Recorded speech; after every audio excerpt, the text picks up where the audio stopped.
welcome to Creative Blog. We're your hosts, VEE and Sean. We interview people in the creative industries about their life, work, and hobbies while we doodle jam. We asked people on our social medias if they had specific topics they wanted us to discuss, as well as some drawing prompts. Today we have with us the legendary CHASE Conley, aka Say Chase. Let's go. I like this intro. Legendary. I'm working towards that, but I appreciate it, though.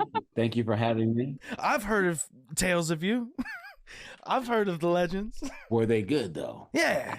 This is good. This is good. We're gonna roll. No, they're good. Legendary. They're good. Yup.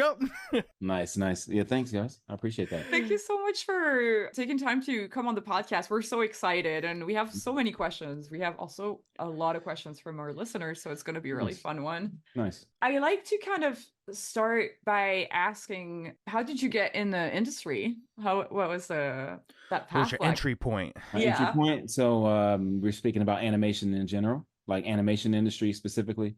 Yeah. I grew up drawing comics, and I think around fourth grade, I always talk about around fourth grade, I found Ninja Scroll. Saw that movie way too early, but it's instrumental in a lot of in terms of my influences and my direction and so on and so forth. But I got into drawing comics because that's what I grew up reading, like it was early 90s. That's kind of like the pinnacle of the stuff that you could find as far as like exploring certain concepts, right? Video games hadn't caught up yet. Movies hadn't caught up yet. So comic books was like, that was where it was at, where you'd find these cool high concept things, especially here in the States, right? Because manga hadn't exploded yet. So, but I had always been influenced by animation, so I kind of split my focus where I had a specific kind of drawing. Well, I don't really have a drawing style, but I kind of trained myself in a few ways. Like I went to the School of the Arts in middle school, and I'd already known what I wanted to do really early. So I had like a house American comic book style, a realism style, and then I had this style I just kept exploring that was animation, right? Animation inspired. So you fast forward to high school, I started to lose interest in superhero comics, mainly because I discovered like Image Comics and all of that kind of stuff. There was, it was just more adult kind of stuff and different themes and stuff that they explored, etc. Some darker tones. And I also wasn't seeing some of the storylines, though, that intrigued me in comics as well. So I started seeing those in, in animation and anime specifically, especially like watching Anime Saturdays on Sci-Fi Channel. That was my bag. So I just I realized like, I don't want to work in comics to make the wage I wanted at the time. I didn't want to work on superhero comics because that's just not where I wanted to go. So one day I had a conversation with somebody, not to be long-winded, but I forget who it was, but they were saying like all these artists around are influenced by animation in comics, but you don't see it in their work. And I was like, you know what? This is very true. If you talk to a lot of comic book artists, especially at the time, late 90s, early 2000s, a lot of them were fans of anime, but there weren't many Joe Mads, right? There was like, you could see it in their work. And I wanted to showcase what I was a fan of in my work, more authentically. So I switched my style up. And this is around the time I was working for DYNAMITE Entertainment, a comic book company. I was working on a couple books for them, the Dresden Files and stuff, and Wheel of Time early on. And I was like, I just want to switch industries. It's ironic. It's like I got to the point where I was like, oh, I'm good enough to get consistent work, and now I don't want to do it. So like it's exactly how it happened. So I was like, you know what? I'm going to start showcasing my influences more in my work. And then strangely enough, in the midst of that, the same year, this commenter on DeviantArt was like, I posted a photo of myself, and he was like, I would have never guessed that you were Black based off of the stuff that you draw. And I thought about that. I was like, this is interesting. So I started to showcase more people that look like me in my work. And that's cool. That's really cool. Mixing those with the anime influence, right? Mm-hmm. And at the time, you're talking about 2004 to 2010, around this area.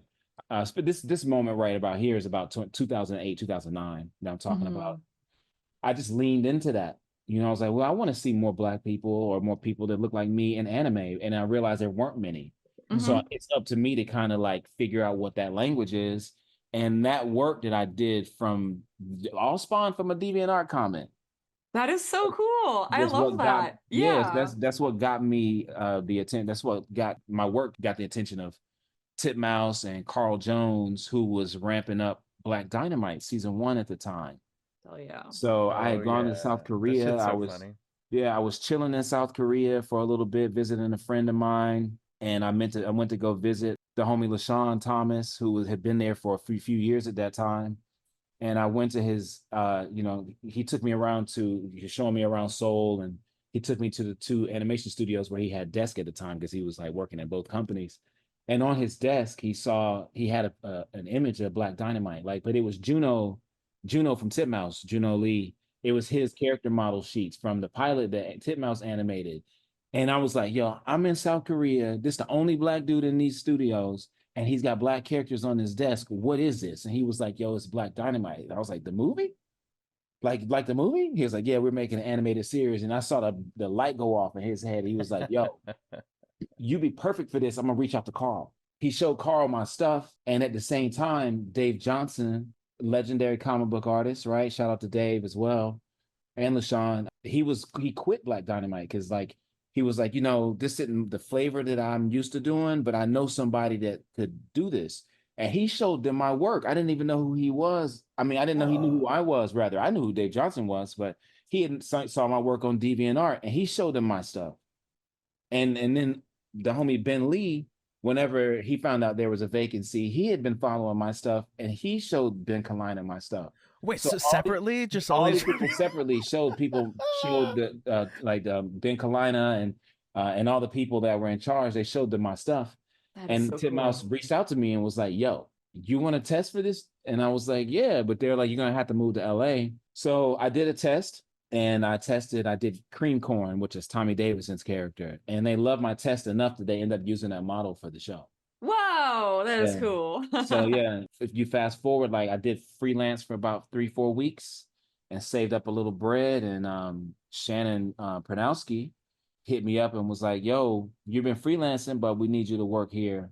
We need you to work locally because we got to expedite this process because we've been looking for a character designer. We're kind of behind in production, so we need to try to get you here so we can catch up.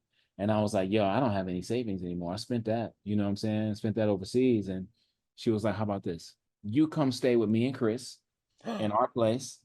Yo. And then when you get on your feet, you can get your place.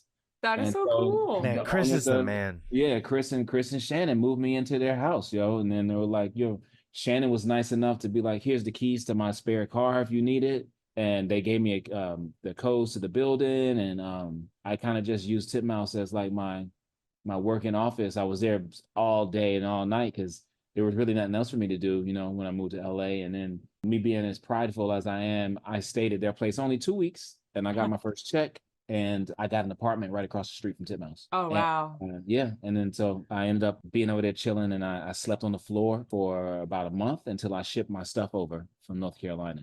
But I didn't care because it was like Shannon, I was like, she was like, well, here, take a pillow and a blanket.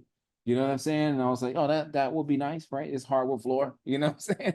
But I did that though, and I just worked. I was there all day and all night, and I just went home to sleep pretty much and shower, to make sure that I was presentable and I didn't wasn't walking around like a pigpen. And yeah, little dust clouds right. You following know you what I'm all around. saying? Right. So yeah, that's how I got my start. And then I was on Black Dynamite, and shout out to Carl Jones who believed in me and who was instrumental in bringing me out here. I'm very appreciative of him giving me that opportunity, and Chris and Shannon for doing the same. And that kind of changed the trajectory of my life, so I owe it all to them. It's very, very, very origin story like, but it's that's kind of how I got out here. Everybody's story is a little different, but that was mine. So shout out to Chris Pronowski. It's a Creative Block episode 42. VEE and Gene interviewed Chris, and man, I love Chris. He's such a cool dude. Yeah. Just for anybody who might not know the significance of who you're working on with Black Dynamite, would you mind just talking about why he felt significant to work with?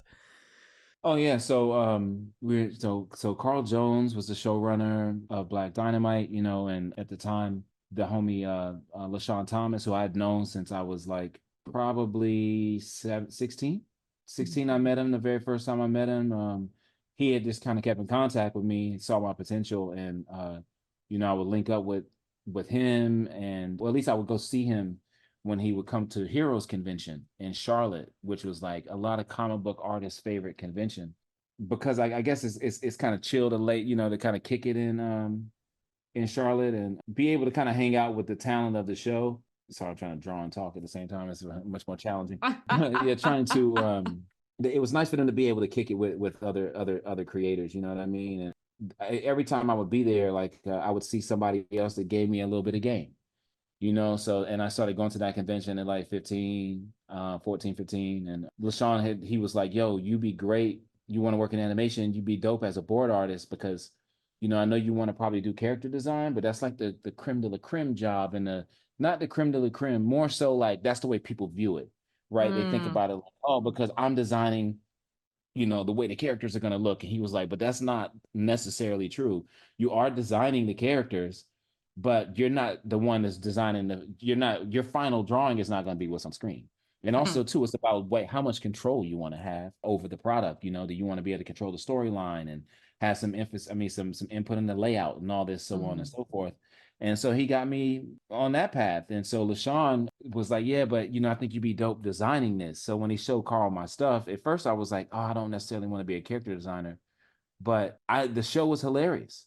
And Carl was super cool. He's a genius. As soon as I talked to him on the phone, I was like, definitely want to do this. I absolutely want to do this. And I didn't realize how rare it was either to be able to work on projects that are so culturally relevant either. I think that is one thing I wasn't, I kind of got spoiled in a sense, like not realizing that it was like, it's been, except for the Boondocks, which I ended up working on the reboot a little bit later.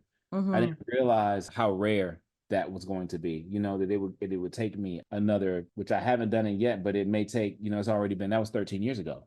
And I haven't had another show like that. It took, except for Boondocks, which was 10 years in between. So that was the significance of it, like just working with Carl and realizing like how rare it was to work with someone like him, you know what I mean? And to learn from him, and his comedic timing is crazy. And he's done a million things since then that is culturally relevant. So I love that you talk about the amount of time that can go between projects of like they're culturally relevant, like you put it. And I think that is so true about a career in animation, because sometimes you end up on a project that it's like the planets align and it's everything you love, and then you gotta keep working, and you're not going to find another project like that right away. And how do you approach a new project that you're maybe like less excited about, but you still want to do like a good job for? Well, it's interesting. Like that one's a unique experience because I don't do many character design jobs, but people think I'm a character designer.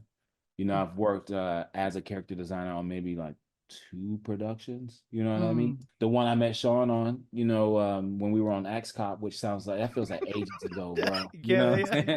I gotta talk about that separately. We'll come back to that. But say what you were gonna say. Yeah, I was gonna say like since then I haven't done it as a character. Oh, Boondocks I did as well. I was a character designer, but on that as well, helping out Sun Kim. But I got into it to even with that preface I mentioned, what LaShawn had put me on. He was like, "Yo, you want to be a director? Like that is the trajectory to showrunner, right?" He was like, "Look," and you see it's a little less common now, where less uncommon, where you got like a Chris Sanders or someone like that, right? But these are also kind of transcendent talents, where it used to just be to my estimation, the trajectory was you want to be a showrunner, you're either a writer and you could become a head writer to showrunner, or you could be from the art side, a revisionist, storyboard artist, storyboard director, supervising director, showrunner, right? You know, and coming from the art department, it's rare that you see anybody in the actual art department that's not story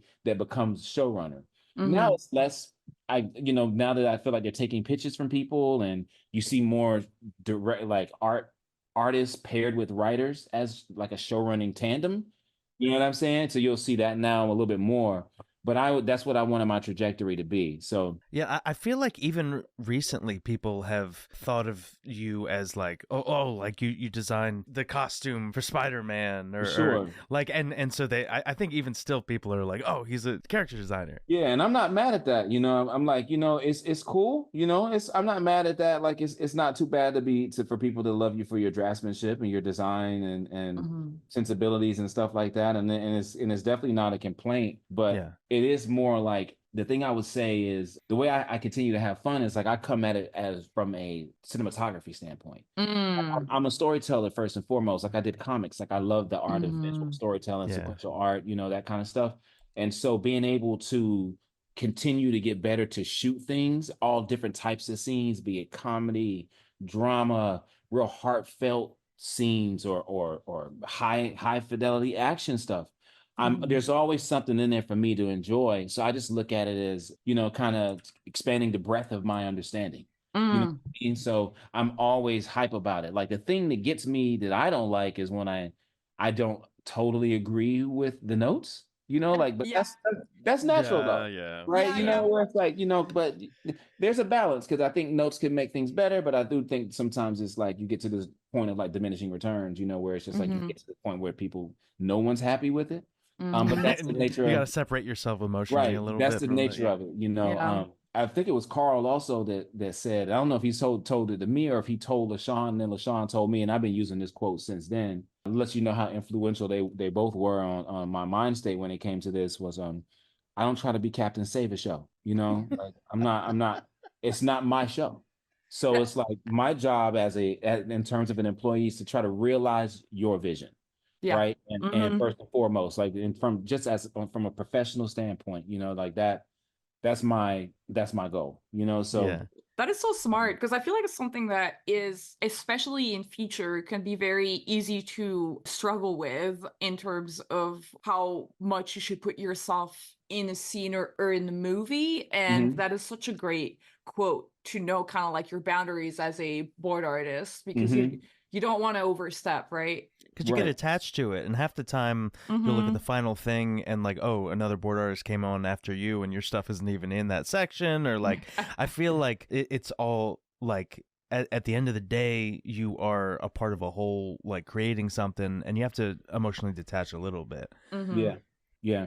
I mean, I think that's healthy too. I think that's an exercise, right? And the way that I work around that, it's not even compartmentalization, more so than I don't own this.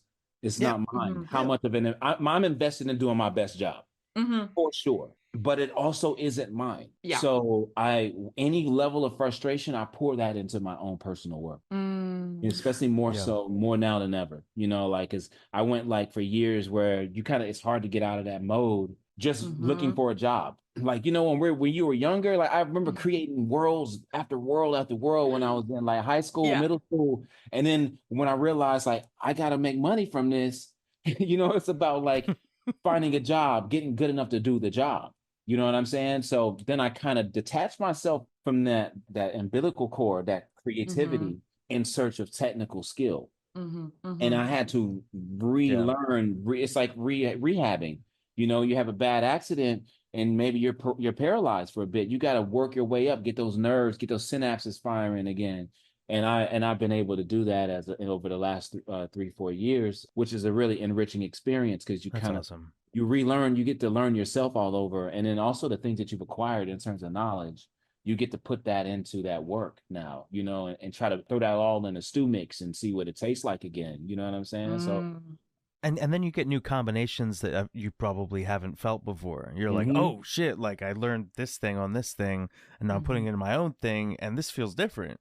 I can attest to that, like 100%. Like, I talk about Ninja Scroll and stuff like that, but there was a lot of ego involved as well, and like trying to push yourself and trying to present your best work and stuff like that. And for a long time, when you're young, it's like, well, what is my style? Now I personally feel like I don't have a style, because I can draw whatever I want, and that's the most liberating thing.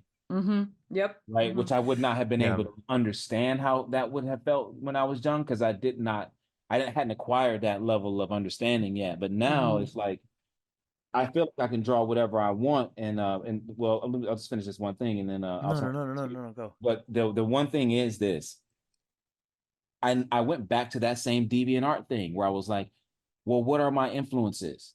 I love Kawajiri so much. Why not put that directly into my work? I used to want to have so much pride of like, I want my work to look like my work. And of course, I want that, but it's naturally going to look like your work because you're doing it. Yeah. And then I stopped thinking about it. I started thinking about it more of a privilege to be able to draw and stand on Kawajiri's shoulders. Right. And so I started putting that work in some of my stuff. And I was like, I just want to draw some X-Men in this Kawajiri style. I got me the X-Men job. That is so cool. You know what I mean? It was just like me trying to be happy and figure out like what makes me happy as an artist. You know what I mean?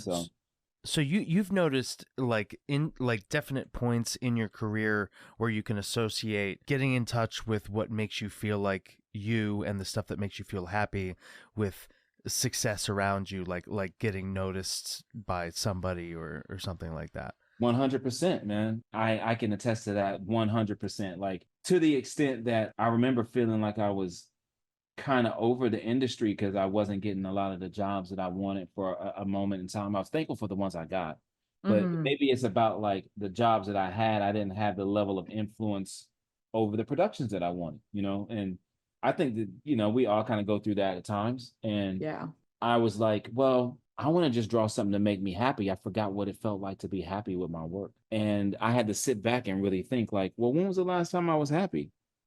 You know what I'm saying? When was the last time I was happy? And ironically enough, it took me until I had to think all the way back to 4th grade. And when it came to my artwork, and I was like, well, what was I doing then? You know, like what was I watching at the time? And I was like, oh, I remember this period of discovery that I had because I had just discovered Ninja Scroll.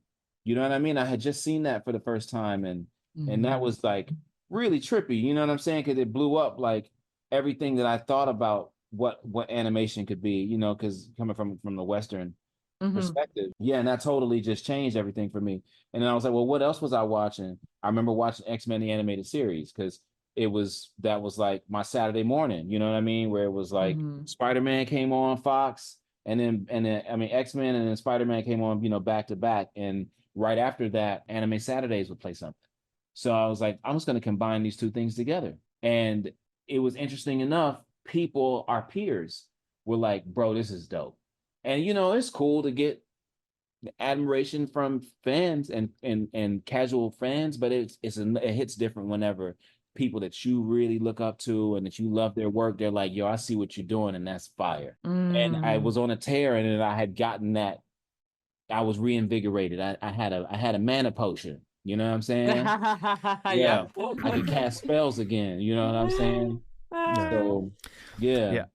In that line of thinking, I just want to talk about my first encounter with you, like in general. My first job, the first time anybody took a chance on me was Fox ADHD.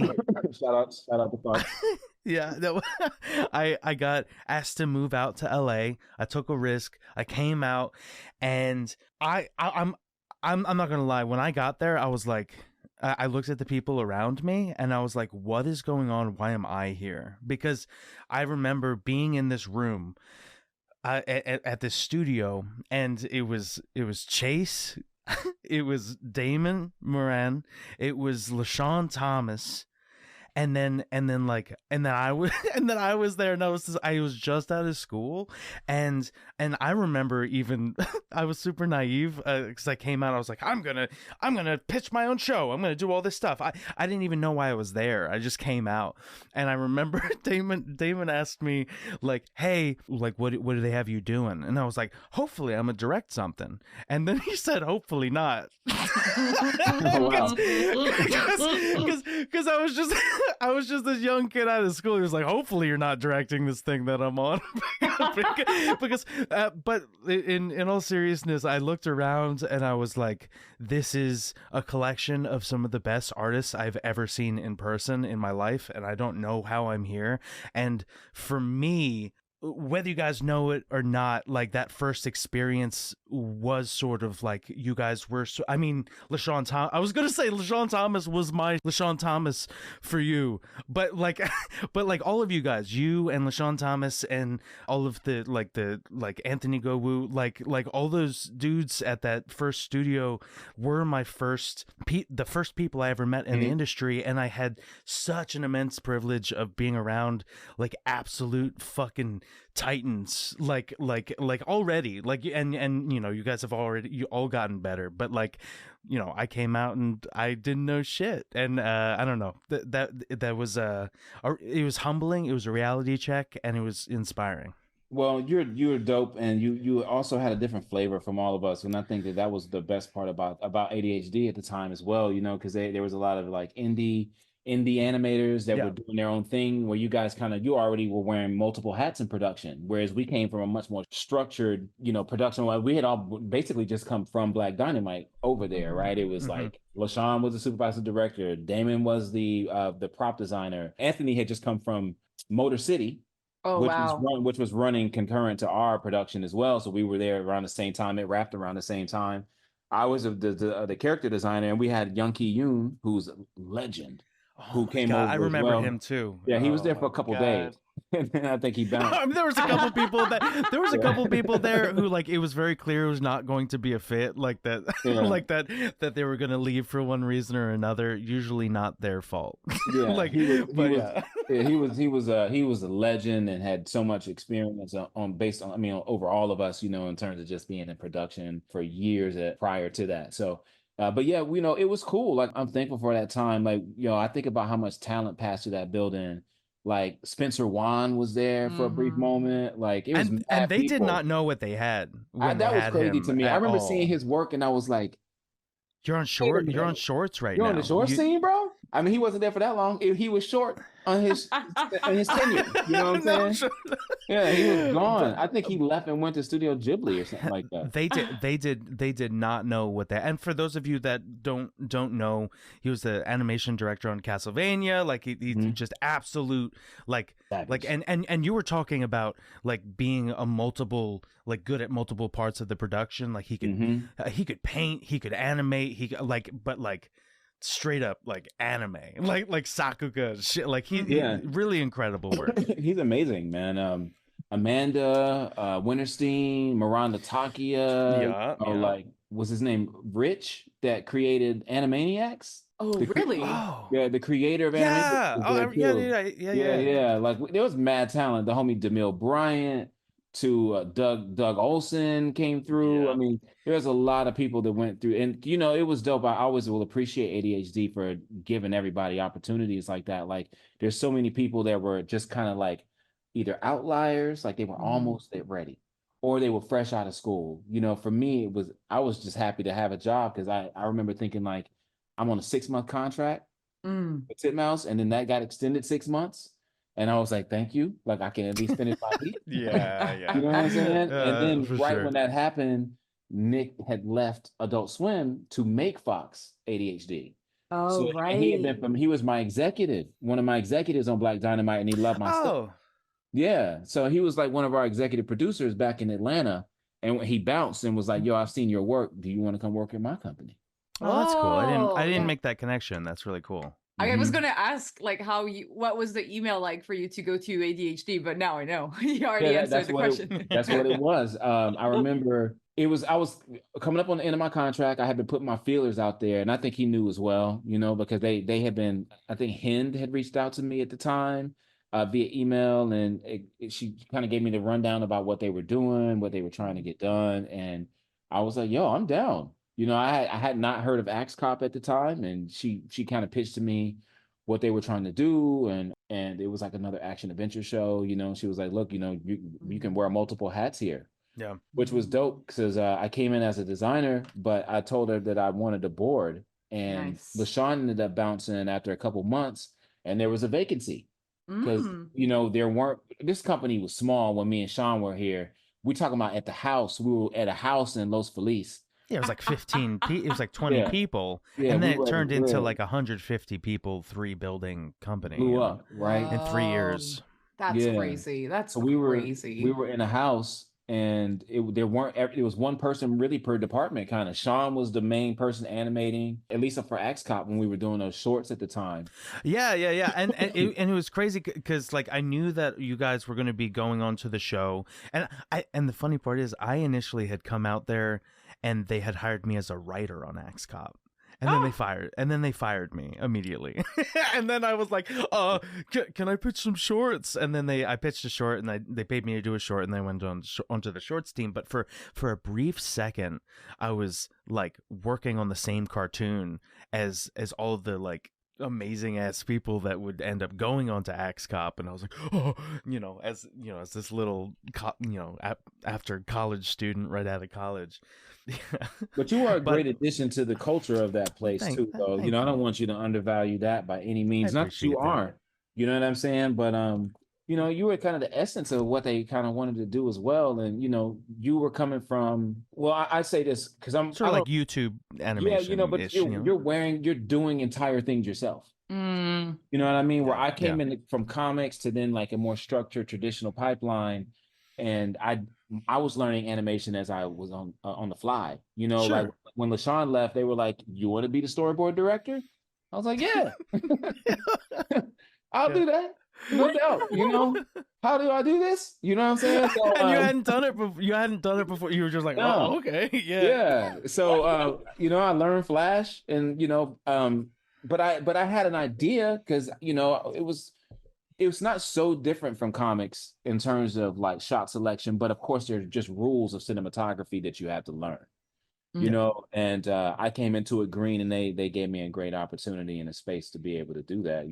Yeah, it was dope, and like I said, you essentially were already doing what a lot of kids are doing now, you know what I mean? Which is like, you're doing everything like that Worthy Kids Instagram. I mean, on YouTube, when I think about like Blender being free now, and all of this stuff, like technology is just crazy. You know what I'm saying? So are you kind of looking into these programs, or are you kind of, because you were talking a little bit earlier in the interview about how you take some of your frustrations into your personal projects, or like that people like that's a good way to kind of sometimes deal with the frustrations at work.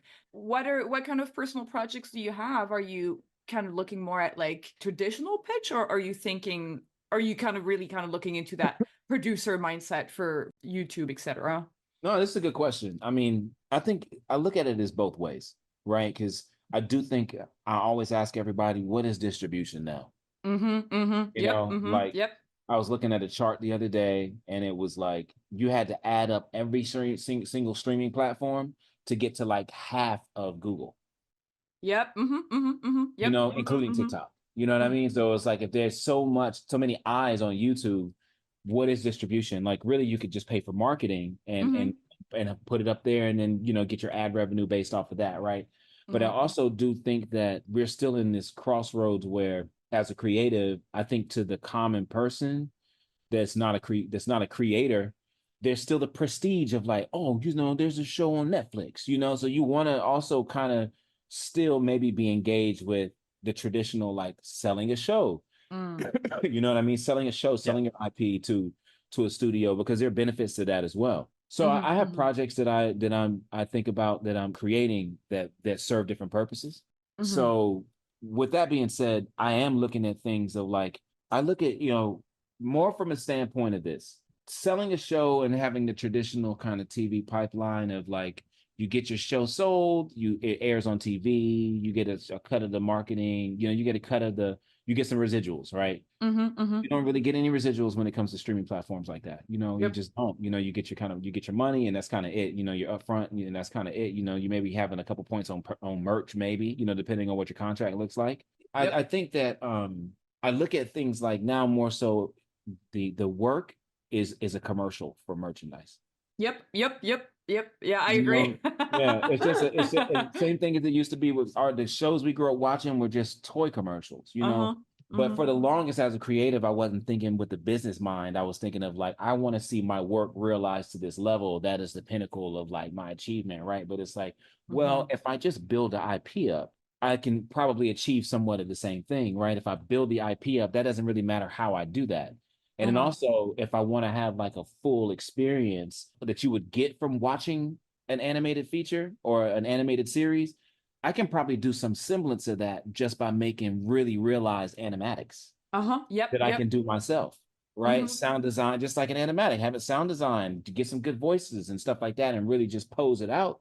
Then I can actually still do it myself. And that way it's scalable, right? So I've been doing that with this Western that I have called Die Laughing. It's a cosmic horror Western. And ooh, that sounds cool. It's gonna be dope. You know, it's like a love letter. Everything I do is kind of a love letter to the stuff that I grew up watching. And I wanted to, my goal is to make stuff as dope as the things that inspired me. You know? And that's one of those things where it's kind of got a lot wrapped up in it, where it's like the Wicked City, Ninja Scroll, Kawajiri kind of vibe, where I'm really pushing my style because one, it's an animatic. It's not full animation. So I can make the layouts pretty dope, and you'll see my style translated in those layouts, you know, in the shots where the style gets to shine through. And I also get to scratch that itch where I'm like, I just want to see something that looks like what my drawing style is realized, right? But you still get the emotion from it because the sound design, the voice acting, etc., you know, that kind of stuff.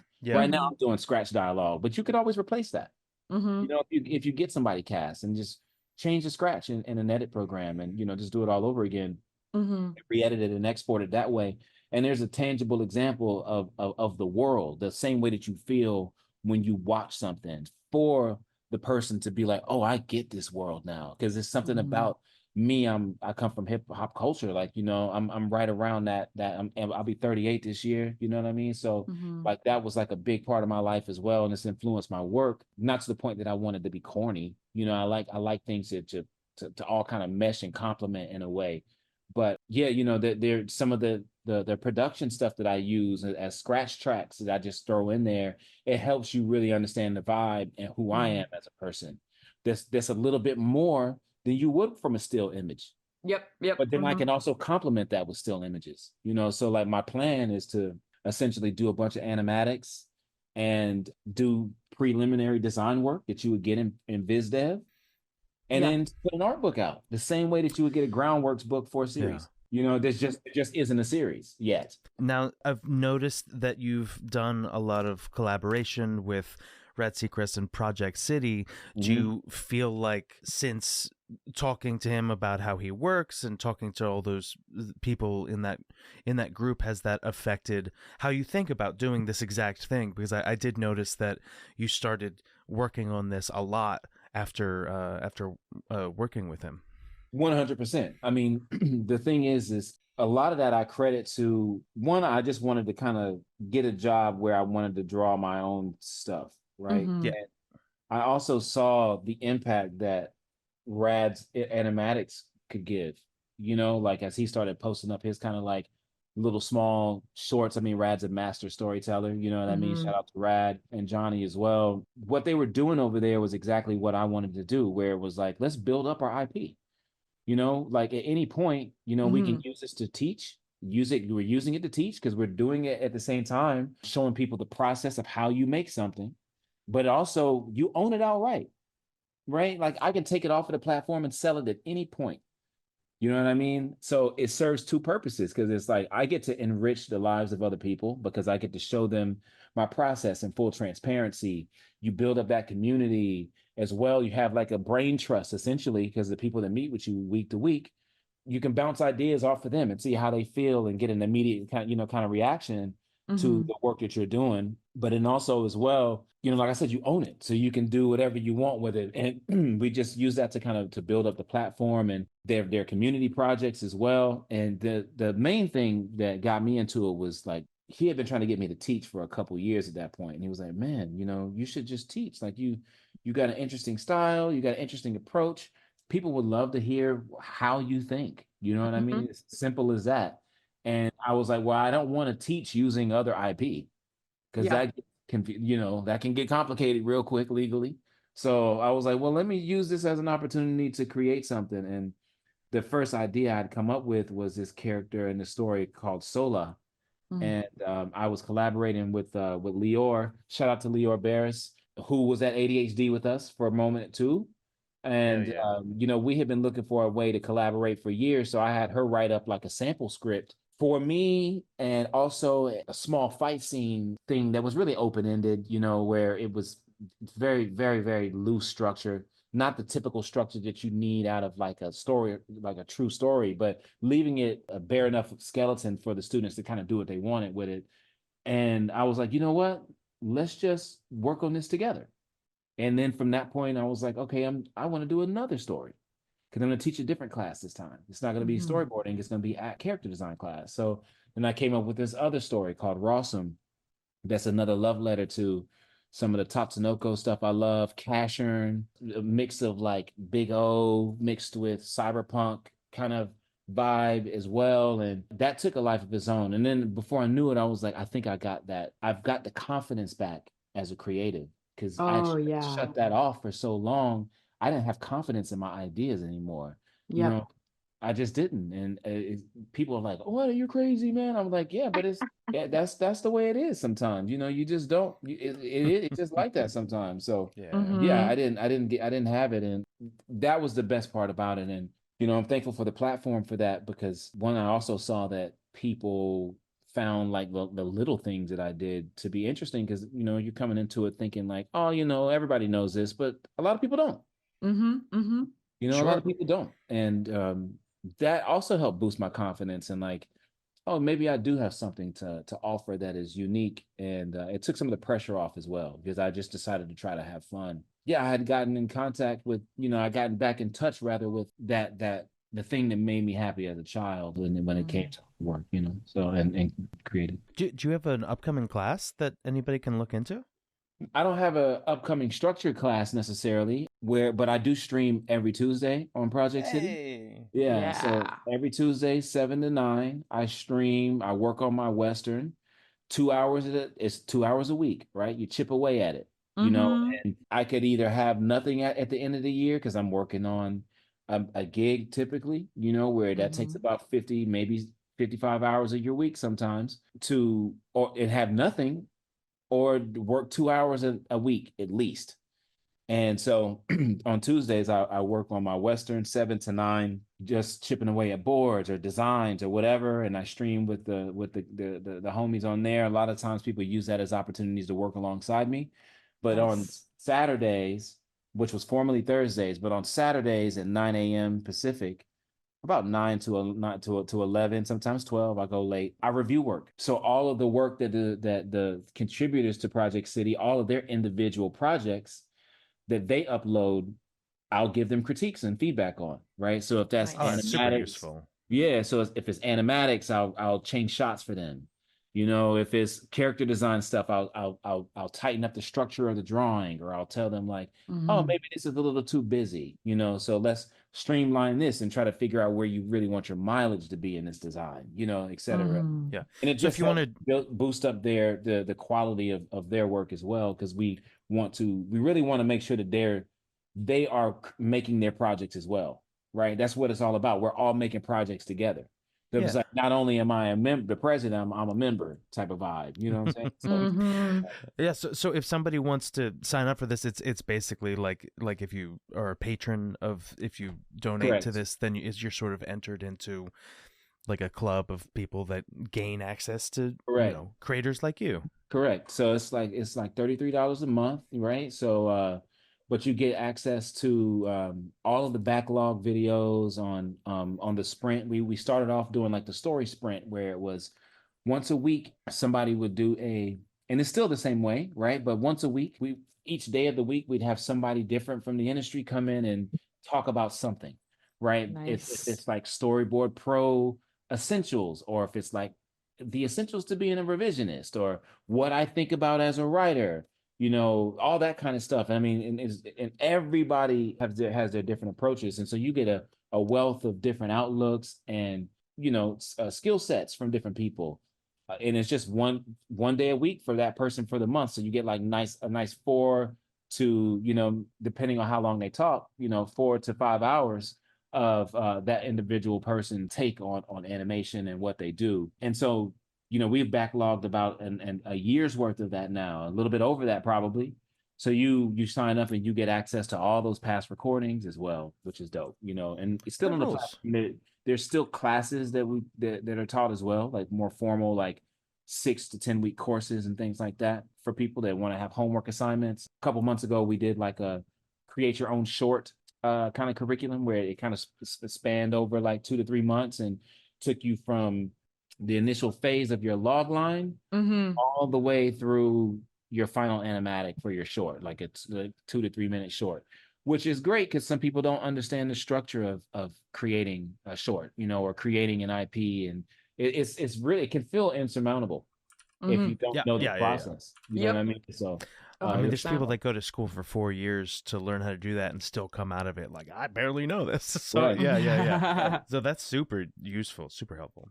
That's really cool. That's a really awesome like model, and it's awesome to hear that like it's not only helped your students or backers kind of get to know you better and get your advice, but it's also kind of helped you carve out time to work on your own projects, and that's really awesome. What is kind of like your end goal with your Western project? Are you going to try to take it to studios, or are you going to try to kind of like build it more as so that specific one, I want to just be fun for now. Yeah. Right. So, and I think that was kind of going back to your original question, right? I kind of I was filibustering. Yeah, that particular one, I want to just make sure it's fun first, you know, because it is an avenue for me to just kind of let loose and do the things that I'm inspired by without any kind of filter or any kind of input from anybody else at the moment. So I'm just more focused on building up the IP. I'm not against selling it or taking it out, you know, but really I want to build up the IP and have a, you know, I'm about 8 more minutes into like a 30-minute pilot, you know, so I got about 6 already that's already up and boarded. It's a lot of setup at the beginning, right? You know, because it's essentially it started as a prompt for the sprint a year and a half ago, where Rad was like, oh yeah, would you mind boarding something for the story sprint? And I was like, yeah. I was like, oh well, let me just do something simple like a man walks into a bar. He was like, oh, it's Western, it's fantasy month. So I was like, oh, guess I'll just make this guy a were hyena. You know what I mean? And then cool. It grew into something. But yeah, I got like 6 minutes of the animatic done already, and then I have another 7.5 minutes that is already roughed out that I've been doing over the past few months with my class, if you want to call them that. You know, essentially, I just want to get the pilot done, get the design sheets done, see how I feel about it at that time. Like, is it something that I want to continue to do? Do I want to keep building the IP up? But I'm going to marinate on it. And, you know, I've had some people that have shown some interest in it already, you know, like, oh, this is dope. You know, you don't really see many Westerns with Black leads like that. I hear remnants, I hear murmurs of another one on the horizon, but it doesn't dissuade me from doing my own, because both of these things can exist in the same space, you know. So I just want to make sure that that I continue to build the IP, and I'll let that marinate, and then I'll move on to Rossum probably, and Sola, the 2 sci-fi ones as well, because I also want to draw sci-fi stuff. I want to draw robots. You know what I'm saying? I want to draw all that kind of stuff too. Love letter to the mech, you know. Right. You know, and so you can't throw everything in one IP. I used to do that where it's like just every possible thing. Yeah. Everything is in the same story. You know what I'm saying? I don't want to do that. So I'll leave this as a cosmic horror Western. It's already crazy being cosmic horror Western. Sure. You know, I'd love for the audience to see your character. Would you mind doing a quick doodle of your were hyena? Yeah, of course. I'd love that. I can do that. His name is Asfaha. I'll drop him right next to your ghostwriter here. Yeah, and I'm just kind of like riffing on what you were saying about just like building an animatic, and like a really strong animatic can go such a long way. I've actually seen a lot more people are uploading what they call quote unquote animatics on YouTube, not by professionals, but by like fans. And it's inspired me as a professional to be like, okay, I don't have to go as crazy as I thought I needed to in boards, because I can just kind of have some really nice drawings or completed illustrations in the animatic, and it kind of like goes, and it doesn't have to be like fully animated and don't have to be tied to what the industry standard for an animatic is, and we can just kind of like make our own and just put it on YouTube. I think that's really cool. Yeah, 100%. I mean, I look at it as also like, look at the success of One Punch Man, right? Yes. In the Yes. webcomic, right? The webcomic is just, it's essentially one just doing his thing. The artwork is not anything crazy, but he's banging out all this story structure. People are invested in the story, so they're reading it, and then it just streamlines the process. And then Murata comes in with his God hand and then redraws everything. Gets carried away, yeah. You know what I mean? And but he's still building the IP up that way, right? So for sure. I think about it in that sense now, and because we have YouTube and we do have Storyboard Pro and all the capabilities of, and so many other alternatives in terms of animation, but the capability to bang out animatics even without the because we have so many opportunities to and technology is available to us to be able to make animatics without any kind of editing software and do it on our own. And then YouTube, people just get to view it. You know what I mean? So why not take advantage of that and really just lean into that? Because I think that if it's interesting, people are gonna watch it. Yes, I think so too. I believe that, like, I do believe, like, even though the algorithm is really difficult on YouTube, from what I've gathered, I am not an expert on the YouTube algorithm. I do feel like when people really enjoy, especially because the animation community is so tight knit, and people, when they're excited about a thing, they share it, they talk about it. I feel like if it's really good, it's gonna blow up. I agree. I think that in itself is kind of liberating as well. You can kind of change whatever you want at any time, and you're not overly concerned. You can do things on a budget, and let's say I want to scale it and I don't want to necessarily pay for animation. I thought about crowdfunding. What about if I crowdfunded 3 episodes animatics, and I was able to hire my friends that could board really dope to just help me bang out 3 animatics, where you can really get a nice chunk of this series for not as much as it would cost to animate 3 episodes or something. You know what I mean? And you would have that, get it sound designed, all that stuff. And if I wanted to still put my style on it, I could always go back in their files and draw over certain drawings. Yeah. To make it feel like that. You know what I mean? In the same way that you would as a director.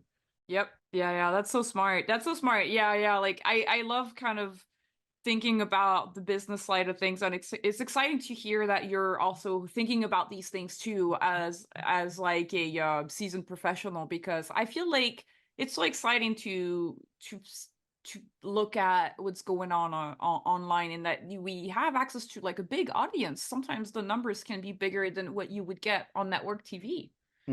I want to tangent or skip around a little bit here, because I think it's really dope how you talked about starting in comics, starting in illustration in comics, and getting into animation. And now I feel like I've seen you circle back a lot to comics. You got to design some Spider-Man stuff, do some covers. I even saw someone like design, what was it, the shoes that you had designed for, like, and X-Men. And can you talk a little bit about like getting back into that stuff, or at least getting approached for things like that? Yeah, of course. Like, it's interesting. Like I said, I didn't want to do superhero stuff when I was in my early 20s, because I just read that my whole life. It wasn't because I disliked it, but I wanted to do something new. So I changed professions. But like I said, when I went back to just thinking about, like, well, what makes me happy? What was I watching? And I started drawing X-Men. And then the thing about that was interesting is a lot of people were sharing it. Like, they were they kind of went viral. Like, I remember I had no one on my Twitter. No one cared about what I was saying. and I was posting my X-Men on Twitter directly from Procreate. Like, I would just boom right out, and I wasn't paying attention. I came back, I had like 25,000 followers. Oh. What?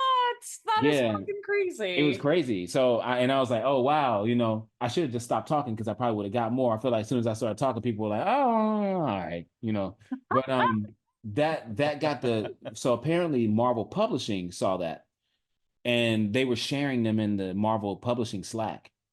And so Marvel reached Whoa. out to me, and I was like, yeah, shit. I'm working on the series. I like, they were, and I was like, yeah, I used to work in comics, but I've been working in animation the last, 12, 13 years. So, well, this time it was maybe 10, 11 years ago. And they had, when you're not in that industry, they're not necessarily that familiar with you at all. You know what I mean? Because I wasn't working in comics, and in production, we're just kind of like names at the end of the show a lot of times, Sure. right? Yep. They reached out to me and they were like, yo, do you want to do a Spider-Man cover? And do you want to redesign Miles Morales? Because you got all these design sensibilities. I was like, for sure. And so the cover that they had me do was for the 60th anniversary of Spider-Man, which was a year ago. And it was the Todd McFarlane versus Venom.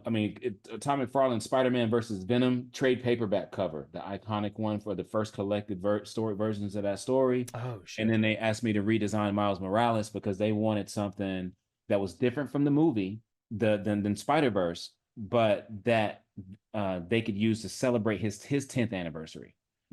Because the first pass I had done, it was like too similar to the movie. They're like, no, we got to depart from that. So we just took it left, took it all the way left, and I ended up doing that. And after that, they a friend of mine now who I respect, right?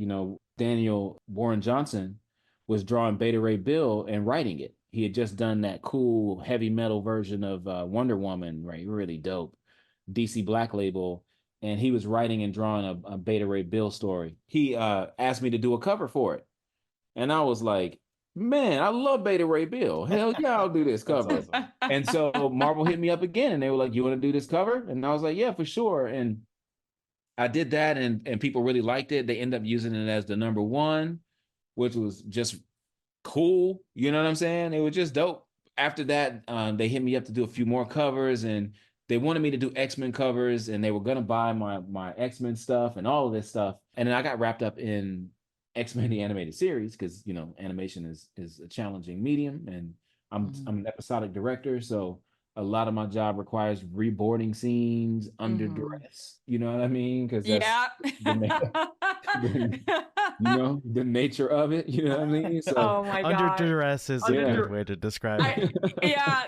I love the way you phrase things. It's always very like literary in a way. Yeah. That's kind of how it is. It's just like, somebody puts down this timer and like, bam, all right, now you got to get this done or you die. And it's like, oh, yo, I just sat down. Like, you know what I'm saying? Let me warm my coffee up. You know what I mean? Like, it's like they just blast the X-Men theme song and it's like an alarm that you're like, that's the nature of animation though, and especially as a director, because you get like this, you sometimes you got to do what people get in 2 to 6 weeks to do.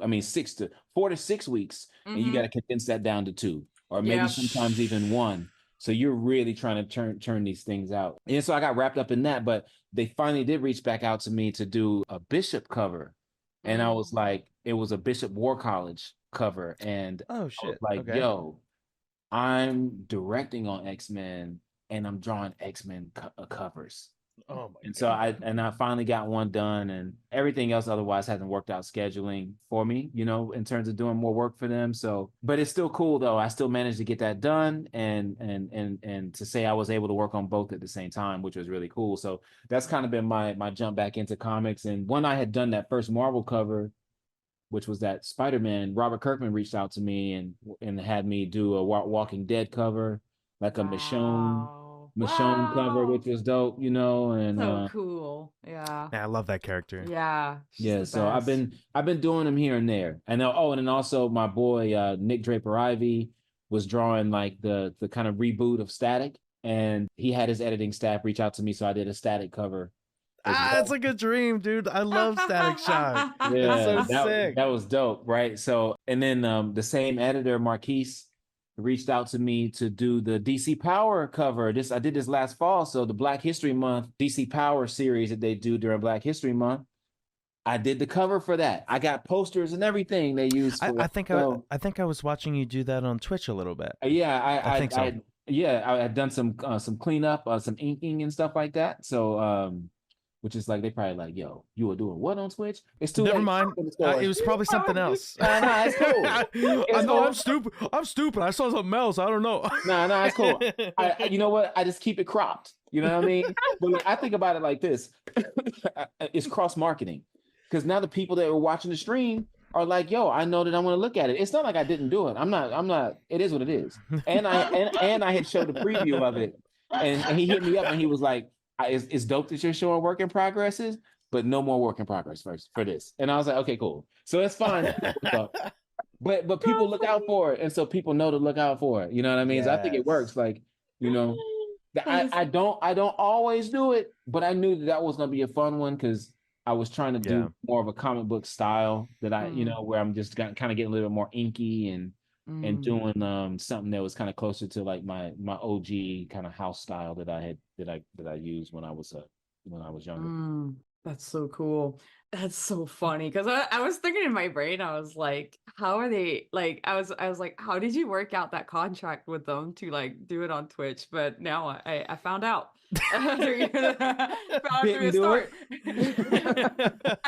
I was gonna ask you, you talked about episode directing, and I think that's a really cool position that isn't really talked about a lot in animation, like in traditional interviews and stuff. So if you're down, I'd love to talk about like your philosophy about episode directing. Kind of what are your priorities when you direct an episode? Like what are you looking at, or how do you organize your workload? All of these kind of things. Sure. I mean, the first thing I do is, you know, I meet with the showrunner a lot of times, also in the writers. I think that normally happens in like your tone meeting, right? And the first thing I want to make sure is that I understand is what's the subtext of everything that's going on.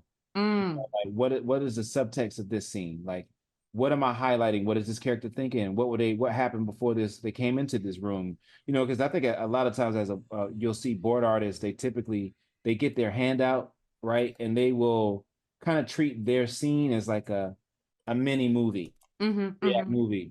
But it's like, I need you to read the whole thing, read the whole script, then read your sequence, your handout, and then figure out how that fits in the scheme of the episode. Because you may overboard. I don't need you to board and make this so drawn out and paced out when it's like, that's not where we want to spend the time in the episode, right? We need to get through this scene pretty fast, so that way you're saving yourself.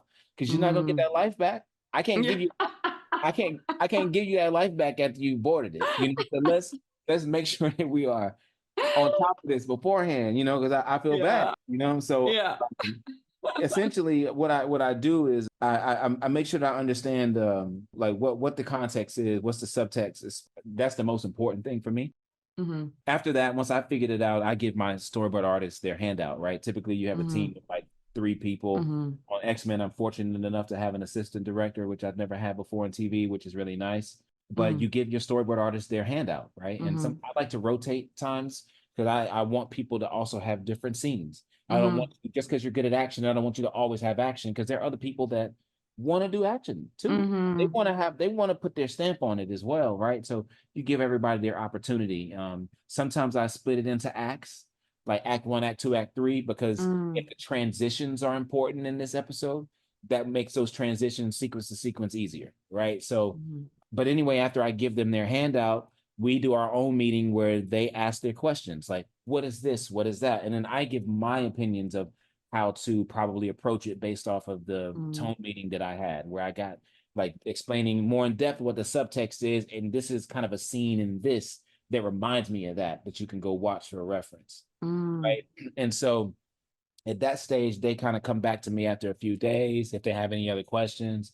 But essentially, let's say we have them on a 6-week schedule. What I would do is I give them a week to come back to me with thumbnails. Now, these don't have to be completed, posed out things, but give me an idea of what you're working with in the scheme of the episode, right? And also going back, the way I prevent people from doing that where they paste too many things out is I make people read the whole script first, and then we do the whole handout after you've read the script and we have the tone meeting, so that you have to read the whole script. You don't even know what you're doing until after you've read it and you have all your questions to ask. Then I'll tell you what you're working on, because I want everybody to be familiar with what goes on, because there's so many times when it's like, and I've done it myself, where somebody gives me, oh, this is my handout, I'm only reading these 8 pages. You know what I mean? Yeah. You know? Sure. Yep. Yeah. Essentially, they do that. They come back to me. We have our 1 week meeting. I meet with them individually, and we go over their thumbnails, and they kind of give me what they're thinking, and I'm like, okay, cool, you know, this is dope, or let's think about this, and I think you pace this out too much, or maybe we didn't want to milk this moment, you know, to make this really hit. Let's put a reaction shot here, you know, as opposed to, you know, because I think a lot of times we cut to people too much, to the person talking. And I really like reaction shots, because you're really wanting to be on the person receiving the information. You know what I mean? Like, that's way more interesting, working through the emotions on their faces, right? So I think reaction shots are the key. I like it's definitely more cinematic too. For sure. Yeah. Right. I like a nice balance of shots as well, like a good shot rhythm. I do like close-ups, but I always tell people, you know, after a while, let's pull the camera back to a nice wide shot to reestablish where everybody's at, to reorient the viewer as to where people are, you know, that kind of stuff. And just kind of keeping tabs on that, you know. Yeah, and then from that point, they're off to the races, right? They give me after two weeks or so, they come back with roughs, which are basically kind of posed out. I prefer people board to audio. So I nice. Okay. Yeah, because I like them to do their scratch dialogue, because it also helps them not overboard. Because if we can't get you production scratch, you do your voices, now you know how much time the scene is. So you're not boarding a bunch of stuff in between lines of dialogue, because look, it's already this amount of minutes. Our episode's got to be sub 26 or sub 25, right? And so we can't have a 12-minute sequence in here. You know what I mean? So I like them to do that, and also helps them with their acting as well, right? So just having the audio, and it's easier to pitch as well. You know, if you can just hit play. Sometimes. Oh, so it's less awkward, performance. For some people, go ahead, Sean. Performing on the spot is not something everybody's super good at. You can get up there and, like, if you flub your performance of your boards, then, like, good boards could potentially, executives could be like, I'm not feeling these boards, but they're really good boards. You know, you could ruin it, you know? Yeah, facts. Yeah, it becomes a little bit more comfortable for people to just be able to, like, press play sometimes. You know what I mean? Like, yeah. And so it doesn't necessarily have to be timed out per se, you know, but it's good. You know, I don't even mind if you pitch a PDF. You know, that's totally fine with me. But you know, for specific things, I kind of ask my board artists to time it a little bit. If they have specific visions, it's not their job. So you have to consider that per the union, right? You can't just be like, oh, I need you to time it too. But, you know, I like to time my stuff. Most people I know that work in action, they love to time their own boards. It's fun. You're essentially animating the scene. You know what I mean? So, you know, I let them kind of go to their heart's content when it comes to that, and otherwise we'll do it in edit. You know, and but yeah, on a 6-week schedule, they get like 1 week for thumbs, 2 weeks for roughs after we've had that meeting, and then I give them my notes, and they get 3 weeks to clean it up. I like to personally have pipelines where after that we have animatic if I can get away with 2 weeks after the clean pitch, where I get a week with the boards to do all the stuff that I want to do to these sequences, just for a week, to get them a bit more animatic ready, so that when we go to V1, I've already kind of put a little bit more of my stank on it. Because, you know, it's not necessarily your vision at clean pitch, because I get to see it at a week. I get to see it at 2 weeks. You're not really trying to micromanage somebody those last 3 weeks. You want to let them kind of like dictate how they spend their time, because it's already anxiety inducing job as is, because sometimes these scenes can be heavy. And so you don't know what things are going to look like in cleanup. So they may change this, change that, and it's like, oh, I would have shot this, I would have put this shot here, etc. So we sending those straight to edit without touching anything, which we do, you know, depends on the production. It's still not necessarily your take, right? And so if you're not getting at least a little bit more who you are in that, you know, at the animatic phase, then you're susceptible to notes that you could have prevented from an exec, where it's like, oh, I'm not feeling this. And it's like, well, I didn't have an opportunity to throw in a reaction shot here to really make that land. Because a lot of times their instincts may be to rewrite something or change something in the script. And it's like, we don't need to do that though. It's here in the boards. We just need to kind of punctuate this a little bit more so it lands. So it's a preventative measure when it comes to that, you know? It's a good idea. Yeah. Do you feel like sometimes as an episode director, you have the opportunity to kind of pitch these solutions to potential problems? Like, do you feel like you can, if there's an exec meeting, tell them like, oh, this is a great note. What if we try to do this in the boards and then we would get that same feeling without having to report too much, blah, blah, blah. Yeah, I think so. I mean, typically in most situations, I do think it all depends on your exec as well, but there's definitely autonomy in that capacity. Like, yeah, for sure. Like, especially if you have a solution. A lot of times before that even goes, like I like to get. Sometimes I don't want to get bogged down with an idea that I have in the moment. Like I think a lot of times directors, because they're trying to salvage stuff, they and keep what they have, they can maybe give a solution that now the executive is tied to it, because they're like, oh, I really like that, and you may have a better idea later. So my personal technique is I just listen. You know, I listen. If there's something that they're confused about the intent in the boards, then I say, okay, this is the intent, and then they give the note, but then I'll say, okay, I'll marinate on that and come back to you. So I think about it in much more clarity. That way I can play it back a few times, because I don't ever like to feel that pressure of like having to come up with a solution on the spot. I know how to do my job. I don't got to try to prove to them that I got to do my job, that I know how to do my job. Right. So it's like, I try not to get in that trap. You know what I mean? So no, I think that's wise. That's like measured of you. I think that's smart. I think this is so great to hear, because this is something that we don't get to hear that often. And I do feel like a lot of us artists might come at like in those meetings sometimes with a little bit of like defensiveness, or a little bit of like you're worried, you're coming in with a little bit of anxiety. And I think it is so smart to just ask for more time and, like you said, like listening, because I do feel like that goes such a long way, because then everybody feels heard and like that conversation happens. So it is like, I just want to say it's really great to hear it, and to hear it from you, who has like so much experience too. Yeah, I appreciate that. I mean, it's just kind of what works for me. You know, I don't say that that's what everybody's approach should be, but for me, it works. Like, I'm a laid back guy anyway, you know, so a lot of times I'm more concerned about like, well, what's the note behind the note? Yeah. You know what I mean? Why are you responding to this? You know what I mean? And now I'll ask questions. That's the one thing I do, because I want to clarify more. Like, and I use those opportunities to be like, oh, so what makes you feel like that? So what are you wanting to see out of this scene? What are we needing to emphasize more in this? You know what I mean? And that gives me way more clarity. So then I come back, and if there's something that I really feel like, oh, I want to try to pitch this to them, I'll pitch it to them via email. You know, and I may include some thumbnail shots, and I'll be like, here at this mark, this is what I want to do. You know, you time code it and everything. That way they can just easily cross-reference the animatic and just be like, okay, cool, I see exactly what you're trying to do. You know what I mean? And then pitch it that way. And it all depends on what it is too sometimes. You know, sometimes we don't have enough time for that. You know, that's just the nature of the beast. Right. So sometimes I listen, I'm like, well, what is the note behind the note? And then I do my best version of trying to change that, to try to address that note. Because I've asked all the questions. I know what the note behind the note is. And so so I'll go into animatic. Then the next time they come in and they're like, okay, cool, that works. Nice. You know, that works, you know. So there are rare times when you get that you're like, I just still just not working for me.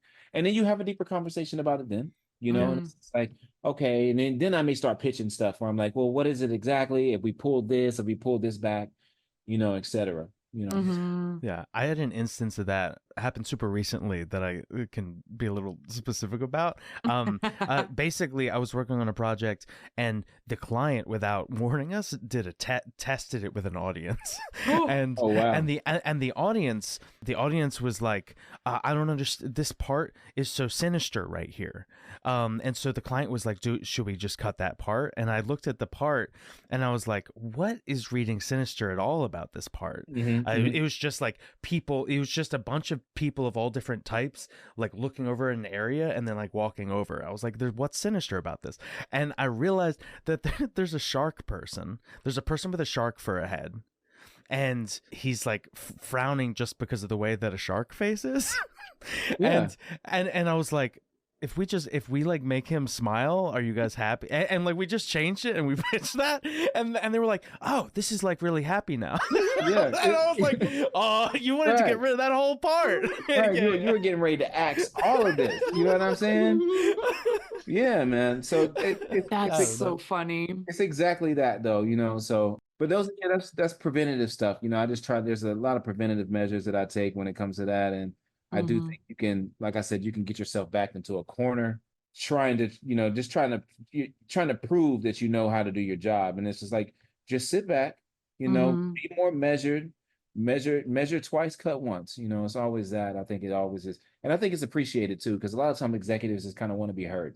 Yeah. Like Yeah. You know what I'm saying? They want to be heard, and that's their opportunity to speak. So let them have the floor and give you their thoughts. And then, even if you disagree with it, come back. And there have been times when I've pushed back on notes. I push back on notes all the time. I mean, I think that's a part of it. You know what I'm saying? So.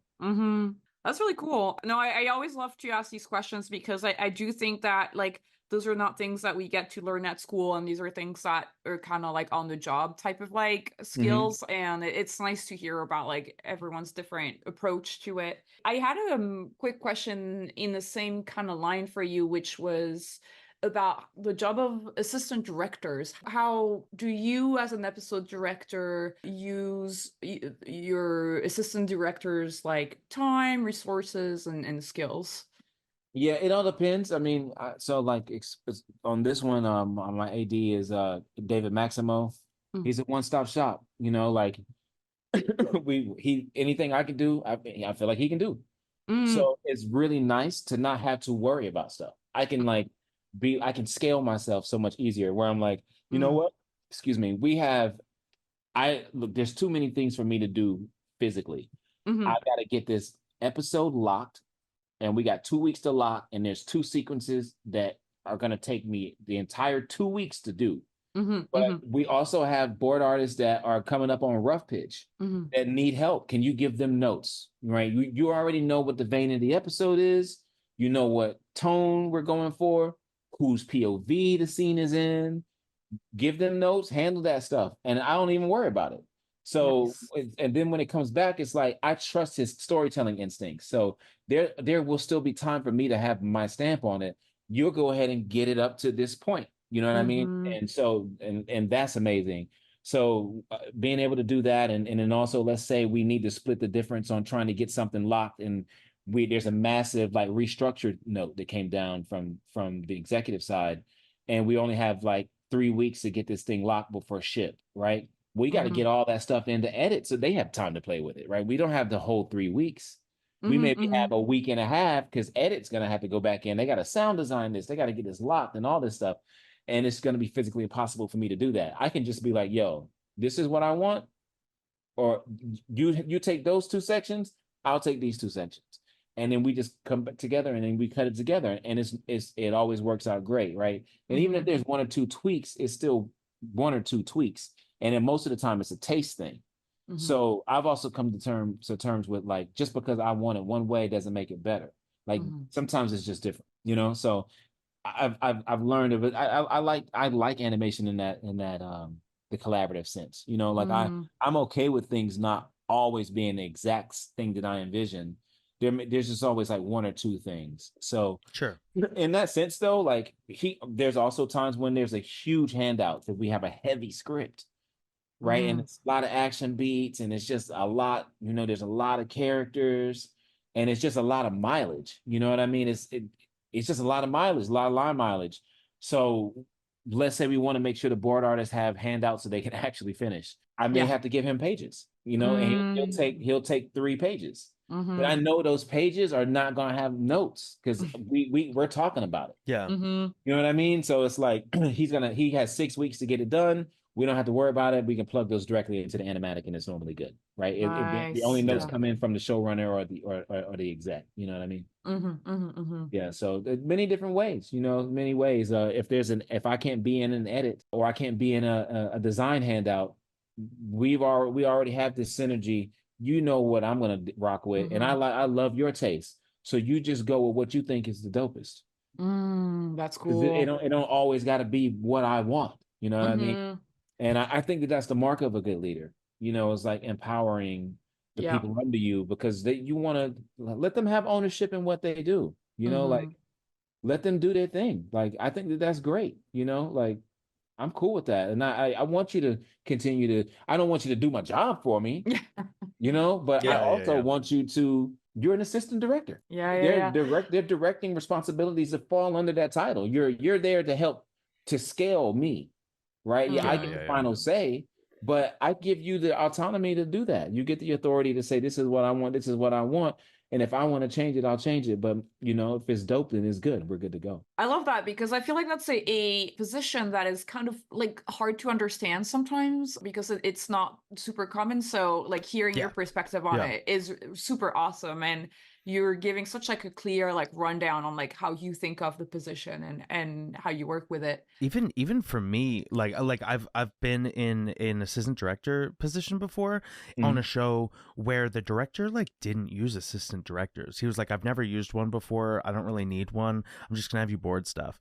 And so it's also nice for me as somebody who's like, I've done like board artist, I've done directing, I've done supervising directing, but that role has always felt a little mysterious because I haven't had it handled in the way that helps me like learn about what that role does really. So this is insightful for me too. Yeah, it's cool. Like I said, I just like empower people to do the stuff that they're good at, you know. Hell yeah. Yeah, it's like, so it depends so much on like like you said, on the person. So it's really great to hear like your personal philosophy on it. And I guess like another question that I wanted to ask also that like is kind of that can be tricky for a lot of people who are like trying to get into animation and stuff is that in your personal experience, have you as a director, an episode director, had the opportunity to have say in the people that you would hire on your team? Or was it something that is usually in the hands of the showrunner? No, I've had a hand in hiring everybody on my team. In the regards of like, these are the people available. What do you think about them? Okay. And if you know somebody else, I'll reach out to them and see if they're available. So yeah, I've absolutely had that. You know, our line producer, especially on and any job I've worked at, has been the same. You know, any directing position I've ever been on, it's always been the same. I've had a hand in every job that I've directed, and I've had a hand in that they have been people that they've tried to be like, hey, and I a lot of times I'll take them if I feel like they work, where they're like, hey, this person's rolling over from something else. We'd like to keep them employed. Can you use them on your team? A lot of times I'll take one for the team for that reason, to look out, unless I'm just like, this just doesn't work. Or with the caveat of like, can we try it out, see how it feels, and if it's working, then cool. If I can coach them up, cool. And they're normally okay with that. Okay. That's good to hear too. I feel like sometimes when you're a director, it's kind of hard to like navigate these moments because you're like you don't want to like bother your EP by like saying no, I don't want any of them. But you also, you know, so it's good to hear like your take on that. We have a lot of questions from our listeners, unless maybe we do like a little like rapid fire, like short answers, just so we can get through a few of them without you know, we've already been talking for a little bit, so I don't want to keep you too long, but it's all good. Let's do it. This one's kind of like really short and sweet from our patron Puzzle Glum. What was your favorite thing about directing on Kipo? I'd say like the fact that we were trying to do something different. You know, Rab was embracing just trying to make something that was kind of like this cinematic dystopian roadshow, essentially. All of the, and then also the mutes and playing with scale. I love things where you can play with scale.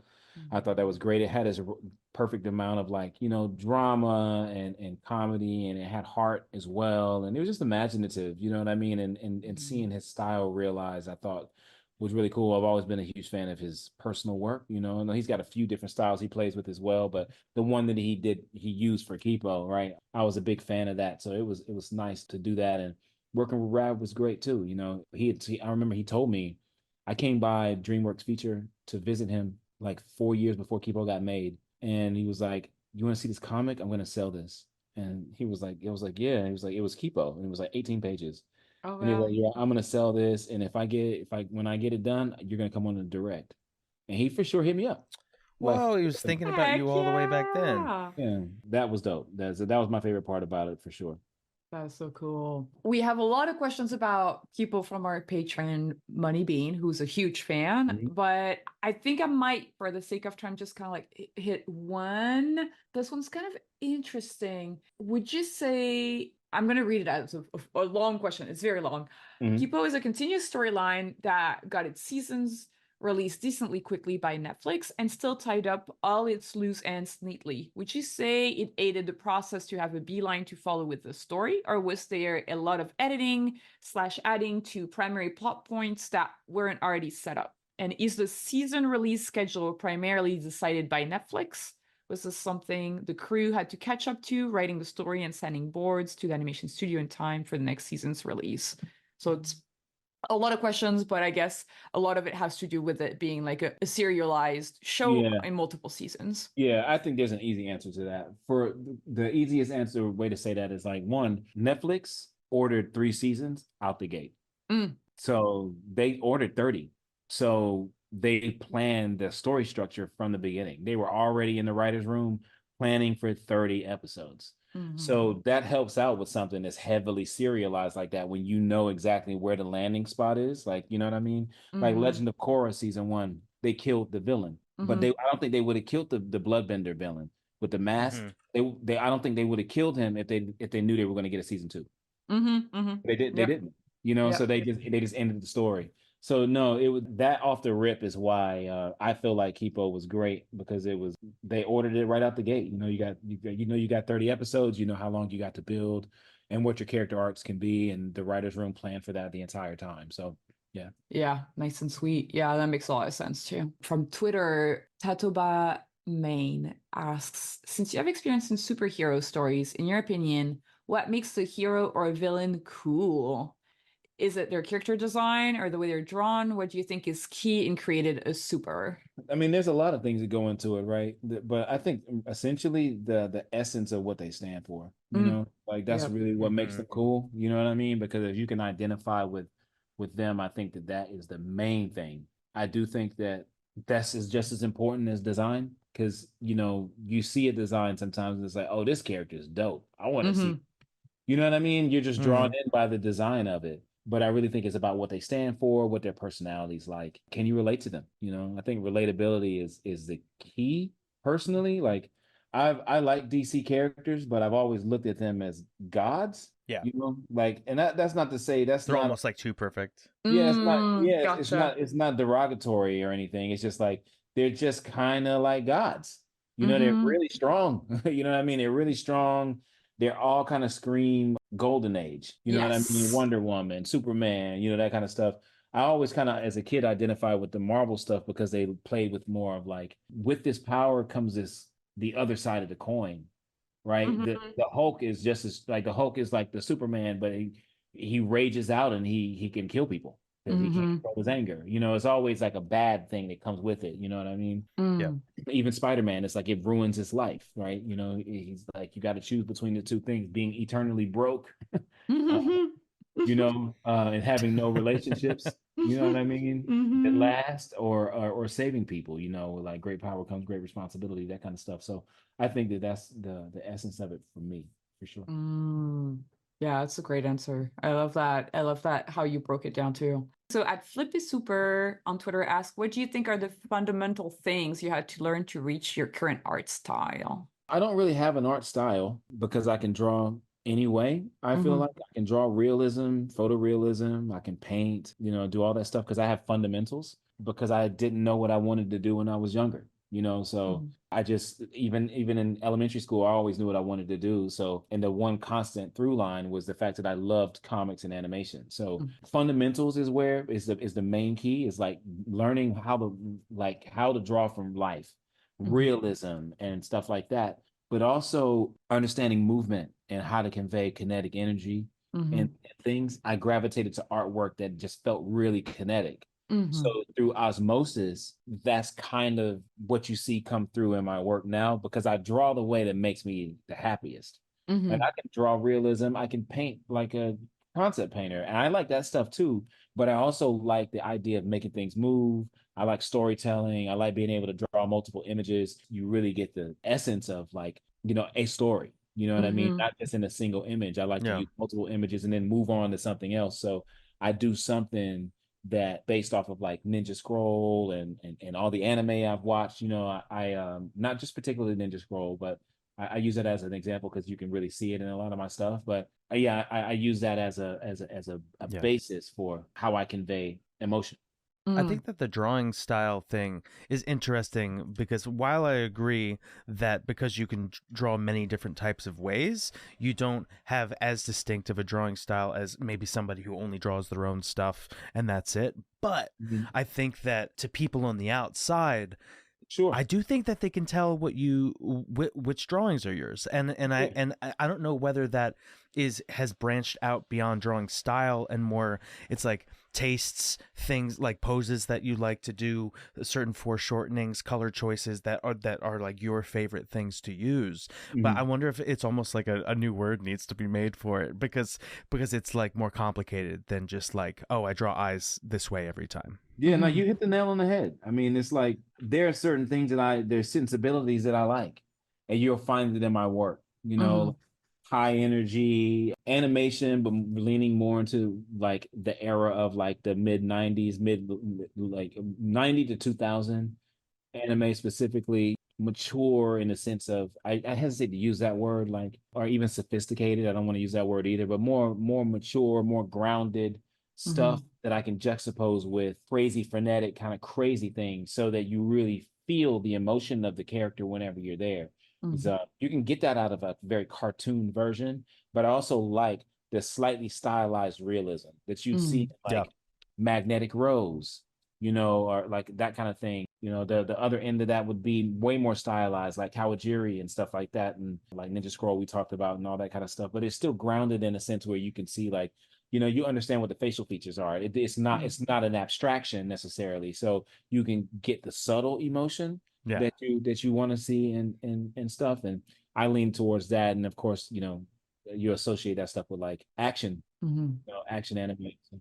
And that's so fun because like there are distinct drawing styles, but like once you get into animation, there's a new language of movement where it's not that the drawing style is your style too. Sometimes it's the movement style, like FLCL or Samurai Champloo. Like things move particularly in a way. Dead Leaves, like they move in a certain way versus something more straightforward, like a Full Metal Alchemist or something. Sure. Like I think that talking about style with you almost it almost is more like talking about filmmaker styles, like how like you can recognize like a Tarantino kind of scene, like rather than just one drawing. And it seems like you want to be beyond one drawing. Yeah, I agree. Sometimes and that's the nuance of it, because the way I draw is according to the way I like certain people, the way that they make characters move. Right, like people that draw that, to speak about FLCL, you talk about like that Imaishi, Dead Leaves kind of snappy held pose, that kind of stuff, that kind of snappy kind of stuff. It wouldn't necessarily look as cool, I feel like, if you were to see like Yutaka Manawa design some really sophisticated characters, it would look cool. Don't get me wrong, because the drawings would be dope. But the timing on some of that stuff, like that slow kind of, speed ramp kind of like style, there's an elegance to the drawing style where the movement has to match that kind of pace. You feel what I'm saying? It's like graffiti versus a mural or something. Like you have, if you have like a stylized thing, it just doesn't have the same feel as like a beautiful painted like mural. I don't know. There's a certain flavor to it, but they're both enjoyable. They're both for sure. They're both really enjoyable, and the flavor is you can see it. It permeates through the work, and it's about emotional response. That's what I really care about. The aesthetic is almost kind of secondary now. To that. Yeah. Sorry getting stuck too long on one question. I said rapid fire and then we started going in on style. It's a good conversation. It's a great conversation, great discussion. I think because I do feel like sometimes, especially when you're on the younger side of your career, you can get hung up on that question of style. And I do agree that there's a moment in your career when you transcend style to go into something a little bit deeper than just the way it looks, and it just permeates all the different crafts around it. So it was great. I don't know if we're gonna get through all of the questions because we're like running kind of short on time, but I do want to get through some of the YouTube questions because we have a lot of people from YouTube asking questions. I really like this one because I think it might tie into the theme of our podcast from at Hank Humble 3552. What are some hobbies you have when you want to feel creative? That's a good question. I go outside for a little bit. I like to take walks. I think that a lot of times we watch this too much content. There's YouTube, there's screens, and all you're taking in too much. I think that you gotta silence is great, but like silence when you're walking. I think that there's something about getting your legs moving and then just taking a walk. And where people watching a little bit, you get to take in the world.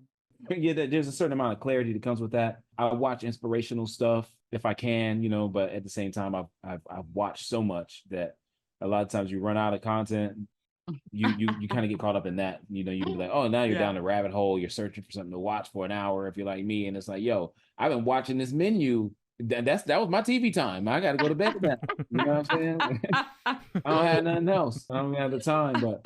That's the main thing. I really like to take a walk and then just go sit somewhere outside. Like just go sit outside somewhere. It's not the same as grounding. You can't do any grounding in downtown LA unless you want like your foot to turn into another person. You know what I'm saying? But like, and that's where you take your shoes off and put your feet on the ground, right? Grass. Yeah, grounding. Yeah. Ain't no touching grass down here. Letting your body's magnetic energy connect with the earth. Yeah. I mean, I've seen some people do it, but I would not recommend. I'd not recommend. Yeah, I mean, there's some energies, on the earth that maybe you don't want to connect with. That's for sure. If it's not doing a hobby or taking a walk, do you have any ways that you personally work through creative block or maybe even just being stumped on a scene if you're not sure how to do it? Like maybe there's a deadline and you don't have the choice to step away and take, like a long walk or something like that. How do you work through? I think you rely on clarity, right? That's kind of the main thing, like, because really clarity is king. Like, it doesn't matter about whatever kind of like setup you're trying to do as far as this is the concept of how I'm shooting this, there on this side of the room, which is supposed to symbolize this. And then it's like, that don't matter if nobody understands it. Right. It doesn't matter.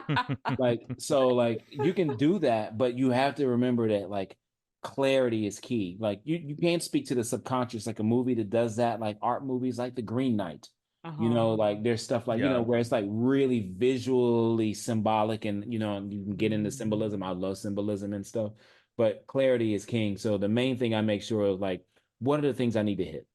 And because that's what you need to be there.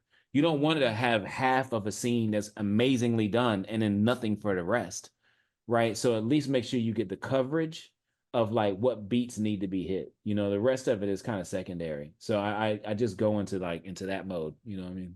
Nice. That's a great answer. We haven't really had that before on the show, so that's really awesome. I'm gonna thank our patron Money Bean for asking so many questions, and on YouTube, I wanted to thank the Fish, Zin Stars, and the Hank Humble 3552. Sorry we didn't get to your questions, but Great questions though. yeah, like we're really lucky to have gotten such insightful questions from y'all listeners. Yeah, is there anything that you want to plug, Chase, before we wrap up? Well, I'd say first and foremost, watch X-Men when it comes out on Disney Plus this spring, X-Men 97. We've been working hard on that for like the past 3 years, so be sure to watch it. I hope everybody likes it. Be on the lookout for my personal projects if you don't mind. You know, a lot of them are in their infancy, but it's just because I've been working on things in the background. So I've got a YouTube page which is under my name. It's under St. Chase as well. I believe it is. Let me make sure.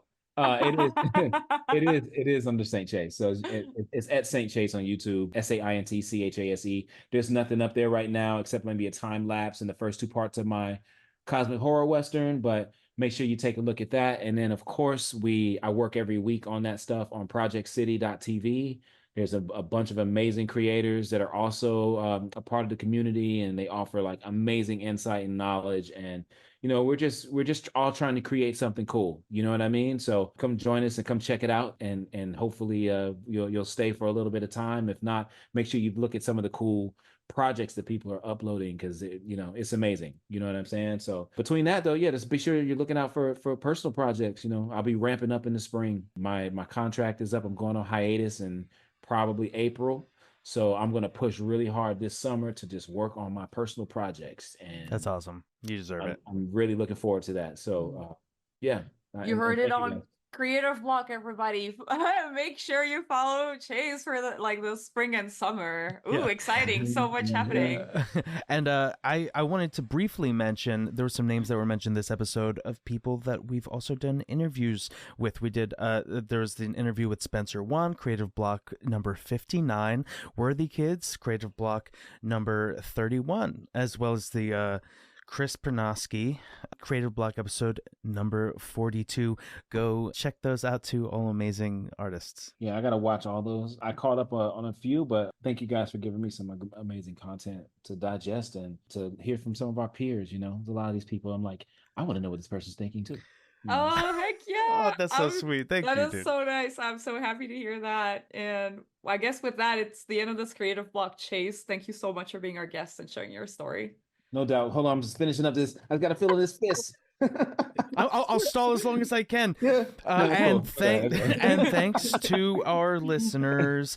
Follow us on social media at CRTV Block, where we ask for drawing prompts and questions to ask our guests. Huge thanks to our editor Clemens for editing the podcast, Marco for helping us produce the show, and Abuka for creating the short clips we're putting out. If you love our show, you can support us on Patreon. Becoming a patron gets you early access to interviews and access to our Discord community. Another great way you can support us is interacting with our content. Comment, like, subscribe, hit the bell. All of these things really go a long way because it helps spread our podcast to more people. And the more people listen to our podcast, the bigger the guests we can get. So it's a win-win for everybody. Click the link in the description of this episode to follow Chase on all of his platforms and to follow our Patreon. I've been your host, V. And I was Sean. Keep being creative, and we'll see you next week. Bye. Bye.